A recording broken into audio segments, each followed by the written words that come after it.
सुनहरी फूलों के खेत में अक्सा के मासूम सपने विस्तृत आकाश के नीचे उड़ान भरते हैं। उसकी कल्पना एक जादुई घर की रचना करती है जो अनंत संभावनाओं का एक अभयारण्य है। अपने कमरे की शांति में अक्सा तारों से फुसफुसाती है, एक ऐसे घर का सपना देखती है जो किसी और जैसा नहीं है। उसका साधारण कमरा रेखाचित्रों और शिल्पों से भरा है, प्रत्येक उसकी असीम रचनात्मकता का प्रमाण है। एक रहस्यमय रास्ता पहले कभी न देखे गए जंगल की ओर जाता है जो उसे आश्चर्य से भर देता है। अक्सा एक जादुई घर के सामने पहुंचती है जो सपनों के साकार होने का एक दृश्य है। यह घर नरम गुलाबी बादलों से बना है जो चांदनी में नहाया हुआ है। तारों के आकार की खिड़कियां धीरे धीरे टिमटिमाती हैं जो कैंडी के रंग के फूलों से घिरी हुई हैं जो कोमल लोरी गाती हैं। चिमनी के बजाय छत से एक इंद्रधनुष निकलता है।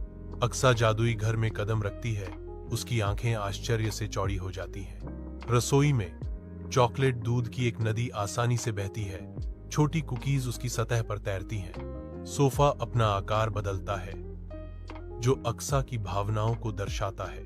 उसका शयनकक्ष धीरे से फर्श के ऊपर तैरता है, धीरे धीरे घूमता है।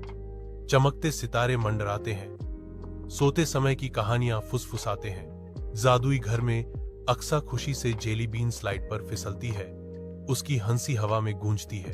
एक स्पर्श से अक्सा आकाश को रंग देती है, रंग उसकी कल्पना से मेल खाने के लिए घूमते हैं। जब अकेलापन आने लगता है तो घर प्रतिक्रिया करता है और हवा को कोमल आरामदायक संगीत से भर देता है। अक्सा के भीतर उत्साह उबल रहा है, घर चमक रहा है जो उसकी उज्जवल खुशी को दर्शाता है। जैसे ही शाम ढलती है, अक्सा घर की ओर चलते हुए परिचित गांव में छायाएं फैल जाती हैं। वह रुकती है, वापस मुड़कर अंतिम बार वृक्षों की पंक्ति को देखती है। एक सौम्य मुस्कान उभरती है जब वह फुसफुसाती है, धन्यवाद।